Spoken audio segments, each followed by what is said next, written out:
여러분, 다이어트 할 때 제일 참기 힘든 순간이 언제일까요? 저는 단연코 배고플 때라고 말하고 싶어요. 아무리 의지를 다지고 목표 체중까지 플래너에 적어놔도요.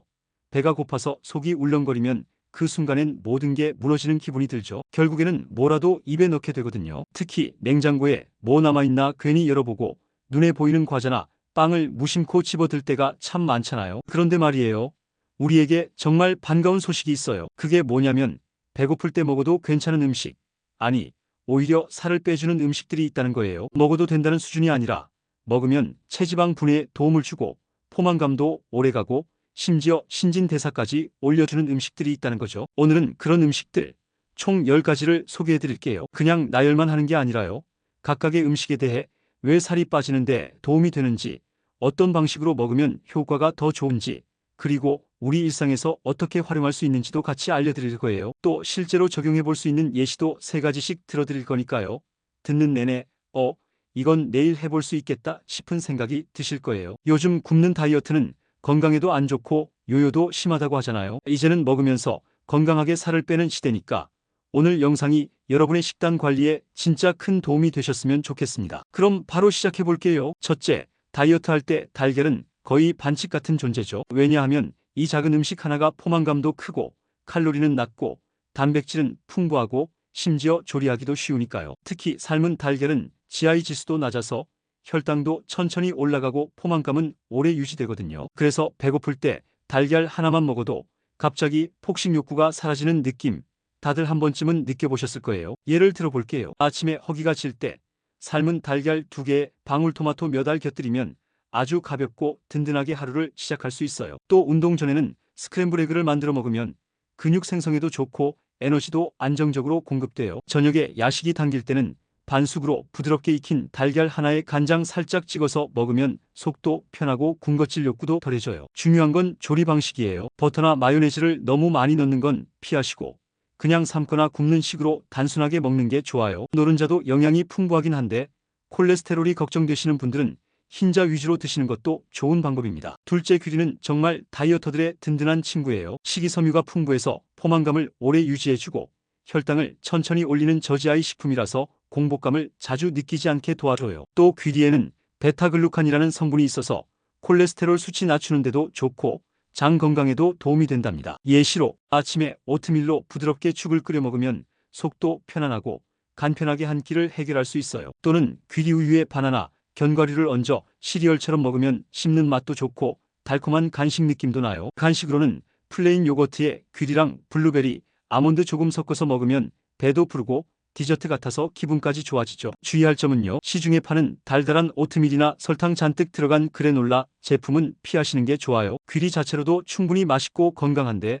설탕이 들어가면 오히려 역효과일 수 있거든요. 셋째, 고구마는 정말 다이어트 할 때 너무나 든든한 식재료예요. 달콤한 맛이 나는데도 불구하고 혈당을 급격히 올리지 않고 식이섬유도 풍부해서 장 건강에 좋고 포만감도 오래가요. 또 위를 편안하게 해주는 효과도 있어서 속이 예민한 분들에게도 부담없이 좋답니다. 예를 들면요. 아침 대용으로 찐 고구마 하나와 삶은 달걀을 함께 먹으면 포만감이 꽤 오래가고요. 오후에 출출할 때 군고구마 반 개 정도 먹으면 달달한 기분도 들면서 다른 간식 생각이 확 줄어요. 저녁 시간에 갑자기 야식이 당길 때 버터 없이 그냥 찐 고구마를 반찬처럼 먹으면 속도 편하고 칼로리도 낮아요. 주의할 건 조리 방법이에요. 버터에 구워 먹는 고구마 스테이크나 설탕 넣은 고구마 마탕은 당연히 다이어트엔 좋지 않겠죠. 되도록이면 물에 쪄서 먹거나 에어프라이어에 껍질째 돌리는 정도로만 조리하는 걸 추천드려요. 넷째, 미소된장국. 혹시 배고플 때 뜨끈한 국물이 간절할 때 있으시죠? 그럴 땐 바로 미소된장국이 최고예요. 짭조름한 맛과 부드러운 두부,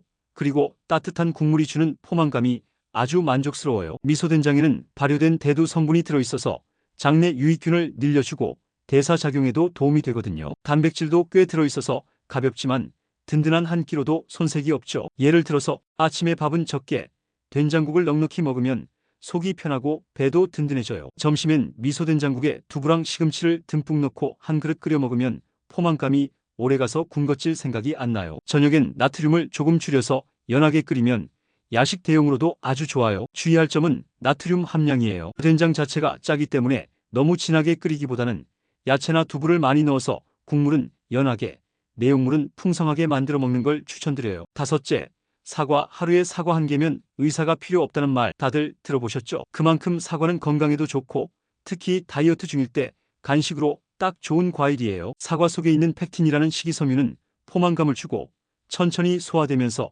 혈당 상승을 막아주는 효과도 있어요. 게다가 달콤하면서도 자연스러운 맛이라 당길 때 대체 간식으로도 좋죠. 예를 들어서 아침 공복에 사과 반 개만 먹어도 속이 편안해지고 입맛이 깔끔해져요. 오후에 출출할 땐 사과 한 개를 얇게 썰어서 계피가루 살짝 뿌려 먹으면 은근히 기분도 좋아지고 포만감도 생겨요. 밤에는 사과를 전자레인지에 살짝 돌려서 따뜻하게 만든 찐 사과를 먹으면 달달하면서도 포근한 느낌이 들고요. 가능하면 껍질째 드시는 게 좋아요. 껍질에 좋은 성분이 많거든요. 단, 농약이 걱정되면 베이킹소다나 식초물로 잘 씻어서 드시는 게 좋습니다. 여섯째, 두부는 정말 영양 덩어리죠. 특히 단백질이 풍부하면서도 칼로리는 낮고 식감도 부드러워서 속이 예민할 때도 부담 없이 먹을 수 있어요. 게다가 식물성 단백질이라 소화도 잘 되고 다이어트 중 근손실을 막아주는 데에도 딱이죠. 예를 들어서 아침엔 두부를 한 모 썰어서 간장 살짝 뿌려 먹으면 부담 없고 속도 편해요. 점심엔 두부 샐러드에 아보카도,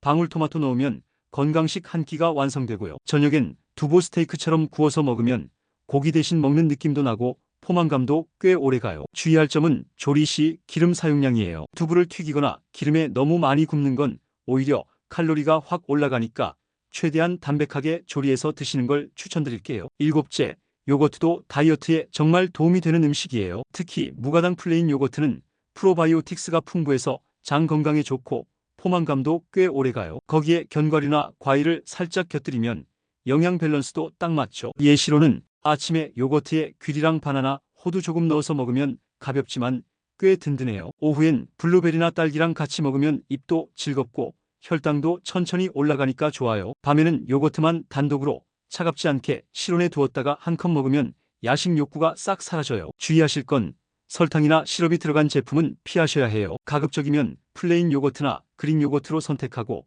달콤한 맛은 과일이나 계피 같은 자연 재료로 보완하시면 훨씬 좋아요. 여덟째, 렌틸콩 혹시 드셔보신 적 있으신가요? 생소하게 느껴지실 수도 있지만 유럽이나 인도에선 오래전부터 주식처럼 즐기던 식품이에요. 식물성 단백질이 풍부하고 식이섬유도 많아서 포만감이 오래가고 혈당 상승도 천천히 일어나서 배고픔을 안정적으로 잡아주는데 아주 효과적이에요. 예를 들어서 아침에 렌틸콩을 넣은 죽이나 스프 한 그릇을 먹으면 속이 편안하면서도 배가 든든하죠. 점심엔 닭가슴살 샐러드에 삶은 렌틸콩을 살짝 넣어주면 단백질이 보강되고 씹는 재미도 더해지고요. 저녁에는 밥 대신 렌틸콩과 퀴노아를 섞어서 먹으면 칼로리는 낮고 영양은 훨씬 높아져요. 렌틸콩은 불리면 2배에서 3배로 부풀어서 소량으로도 충분히 요리할 수 있어서 경제적이기도 해요. 조리법도 간단해서 살짝 삶아서 샐러드나 국에 넣기만 해도 훌륭한 한 끼가 되죠. 건강하게 배를 채우고 싶을 때 아주 탁월한 선택이에요. 아홉째,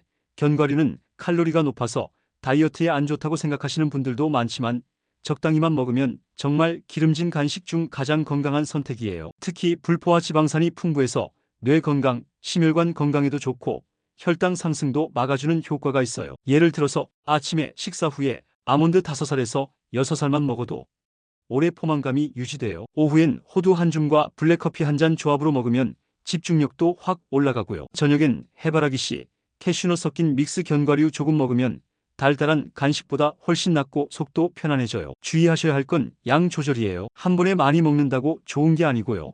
한 줌 정도가 하루 적정량이에요. 가급적이면 무염, 무가당 제품을 선택해서 간식 대용으로 즐기시는 게 가장 좋아요. 열째, 고구마는 다이어트의 대표 주자죠. 식이섬유가 풍부해서 배를 꽉 채워주면서도 천천히 소화돼서 오래 포만감을 주는 음식이에요. 당 지수가 낮은 편은 아니지만 섬유질 덕분에 혈당이 급격히 오르지 않고 서서히 에너지로 전환돼요. 게다가 구워도 맛있고 쪄도 맛있고 응용도 다양하죠. 예를 들어서 아침에 삶은 고구마 하나랑 그릭 요거트를 같이 먹으면 완전 건강식이에요. 점심 대용으로 고구마랑 닭가슴살, 브로콜리를 곁들이면 포만감이 진짜 오래가고요. 저녁에는 고구마를 슬라이스로 얇게 썰어서 에어프라이어에 구우면 달콤한 칩처럼 먹을 수 있어요. 주의할 점은 너무 많이 먹지 않는 거예요. 고구마도 과하면 당분이 많아질 수 있으니까 한 끼에 반 개에서 한 개 정도가 적당해요. 껍질째 먹는 게 더 좋고요. 가능하면 찌는 방식으로 조리하는 게 영양소 손실을 줄일 수 있어요. 오늘 이야기 어떠셨나요? 우리가 늘 배고플 때 무심코 손이 가는 음식들 사실 그 선택 하나하나가 건강과 체중에 영향을 미친다는 걸 아셨을 거예요. 오늘 소개해드린 음식들 전부 배고플 때 먹으면 오히려 살을 덜 찌게 해주고 건강까지 챙길 수 있는 착한 음식들이었어요. 중요한 건 언제 무엇을 먹느냐입니다. 배고플 때마다 자극적이고 당분이 높은 음식으로 채우기보다는 천천히 포만감을 주는 음식으로 선택하신다면 다이어트는 물론이고 삶의 질 자체가 훨씬 달라질 거예요. 물론 오늘 말씀드린 내용이 무조건 정답은 아니에요. 각자 체질과 상황이 다르기 때문에 내 몸에 맞는 방식으로 조금씩 조절해가며 시도해보는 것이 가장 중요합니다. 하지만 방향만 잘 잡고 꾸준히 실천한다면 어느 순간 거울 속에 나 자신이 달라져 있을 거예요. 오늘 영상도 끝까지 함께 해주셔서 정말 감사합니다. 도움이 되셨다면 구독과 좋아요 그리고 알림 설정도 잊지 말아주세요. 참고로 노우지의 채널에 멤버십 기능이 생겼어요. 관심 있으신 분들은 아래에 있는 가입 버튼을 눌러보시면 자세한 내용을 확인하실 수 있습니다. 앞으로도 몸과 마음을 건강하게 가꾸는 따뜻한 이야기들로 계속 찾아뵐게요. 건강하고 평온한 하루 되시고요. 다음 영상에서 또 뵙겠습니다.